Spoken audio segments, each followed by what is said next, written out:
GB হাসপাতালে রবিবার সন্ধ্যা রাতে হামলা চালায় দুষ্কৃতীরা, তবে বড় ধরনের কোনো ক্ষতি করেনি। মর্গের সামনে কিছু গাছগাছালি ভেঙে দেয়, দেখা যায় কাঁচা কাঁঠাল মাটিতে পড়ে রয়েছে, নেশা সামগ্রীর কিছু বোতলও পড়ে থাকতে দেখা যায়। তার থেকে অনুমান করা হচ্ছে দুষ্কৃতীরা নেশাগ্রস্ত অবস্থায় ছিল। জানা গিয়েছে রবিবার সন্ধ্যা 7টার পর দায়িত্বে থাকা বেসরকারি নিরাপত্তা কর্মী নাকি জিবি বাজারে গিয়েছিলেন রাতের খাবার আনার জন্য। এই সুযোগে দুষ্কৃতীরা এই কাণ্ড ঘটিয়েছে। জিবি হাসপাতালের সুপার ডক্টর শঙ্কর চক্রবর্তী বিষয়টি বিস্তারিত জানিয়েছেন। আশ্চর্যের বিষয় হলো, সিসি ক্যামেরা থাকা সত্ত্বেও সেখানে ঠিকঠাক কাজ হচ্ছে কিনা সে বিষয়ে নিশ্চিত নন হাসপাতালের সুপার। ঘটনার 24 ঘন্টা হতে চলেছে, এখনো সিসি ক্যামেরা দেখে দুষ্কৃতীদের শনাক্ত করা যায়নি। যদিও পুলিশকে জানানো হয়েছে, জিবি ফাঁড়ির পুলিশ ঘটনার তদন্ত শুরু করেছে। কালকে সন্ধ্যার সময় মর্গে আমি যতটুকু খবর নিয়েছি দেখেছি, যাতে আমাদের মর্গে তো সকাল 7টার থেকে সিকিউরিটি থাকে, আবার সন্ধ্যা 7টার থেকে পরের দিন সকাল 7টা আরেকজন সিকিউরিটি থাকে। ওদের সিকিউরিটি সিস্টেমটা এমন। আর মর্গের কাজ থাকে 4টা পর্যন্ত। 4টার পরে তো মর্গে আর কোনো মর্গ না, এটা অ্যাকচুয়ালি মর্চুয়ারি।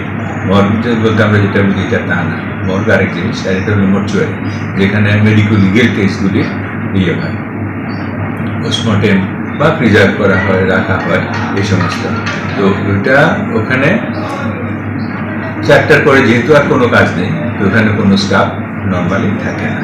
তো আবার অনেক সময় এখানে কিছু কিছু বডি এত রাত্রেবেলা এলো ওখানে রাখতে হবে, তখন ওই ওদেরকে ডাকলে এদের একটা ডিউটি রোস্টার থাকে।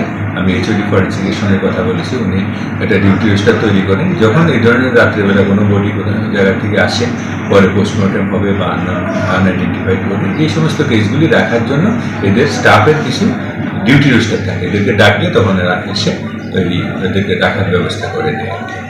তো নর্মালি 4টার পরে এদের আর কোনো লোক সেখানে থাকে না। কিন্তু আমাদের যে সিকিউরিটি সিস্টেম, যেটা বাইরে একটা এজেন্সি, আমাদের একটা প্রাইভেট এজেন্সি আমাদের যে সিকিউরিটি চালায়, ওরা সকাল 7টা থেকে সন্ধ্যা 7টা একজন, আর সন্ধ্যা 7টার থেকে পরের দিন সকাল 7টা আরেকজনে চালায়। ওই সিকিউরিটি সেখানে থাকে। তো কালকে যে ঘটনাটা হলো, তো সিকিউরিটি কি মানে কি শুনেছে, মানে কি? হ্যাঁ, আমি জিজ্ঞেস করেছি, জিজ্ঞেস করার পরে ওরা বললো সকাল 7টা থেকে সন্ধ্যা 7টার ডিউটি তো করে গেছে একজন, এরপরে সন্ধ্যা 7টার সময় যেজন এসছে সে 7:15 7:30টার দিকে ওই দেখলো যে ওর খাওয়া আনা হয়নি, খাওয়াটা আনা হয়নি। তো সে নিচে জিবি বাজারের দিকে গেছে খাওয়া এনে রাখার জন্য। তারপরে সে এসে দেখে এই ঘটনা, যে অনেকগুলি এখানে ফুল গাছ টাছ আছে, আপনারা দেখেছেন, যে গাছ টাছগুলি এগুলিকে নষ্ট করে দিয়েছে।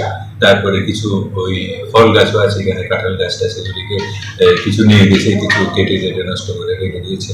তারপরে এরা কিছু অবৈধ কাজও করেছে, কিছু ওই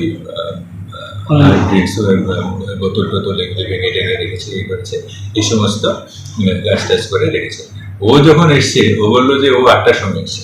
8টার সময় এসে তারপরে এই সমস্ত দেখলো, কিন্তু কোনো লোকজনকে দেখেনি। তারপর আর কেউ নেই। তারপর আমি জিজ্ঞেস করলাম, তুমি কি করেছো, কি অ্যাকশন নিয়েছো, আমাকে কেন জানানো হয়নি? তো বললো, তো আমি তো স্যার আপনার জানানো হয়নি, আমি আমাদের সিকিউরিটি ইনচার্জকে জানিয়েছি, ওয়ার্ড মাস্টারকেও জানিয়েছি। ওয়ার্ড মাস্টার জানিয়েছে, তো ওয়ার্ড মাস্টার বা অন্য কেউই কিন্তু তখন আর আমাকে জানায়। আজকেই আমি জানলাম, তারপর জিনিসটা দেখলাম এবং খোঁজখবর নিলাম, এই হলো ব্যাপার। স্যার, এখানে কিছু সিসি ক্যামেরা লাগানো রয়েছে, সেগুলি কি আদৌ কাজ করছে না এটা দেখতে হবে। সিসি ক্যামেরা তো কাজ করারই কথা ওখানে, তো আমরা ওইটার ফুটেজটাও দেখবো। যদি কাজ করে তো তাহলে ওই ফুটেজটাও পাওয়া যাবে কি হয়েছে। আর পুরো ঘটনাটা আমরা পুলিশকে তো জানাবো, এখনই জানাবো। আমি ওদের থেকে রিটার্ন স্টেটমেন্ট চেয়েছি, তো এগুলি সব একসঙ্গে করে আমি পুলিশকে জানিয়ে দেবো।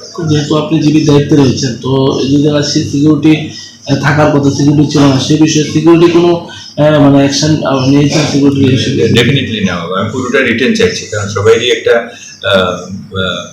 কন্ট্রোলিং পার্ট আছে।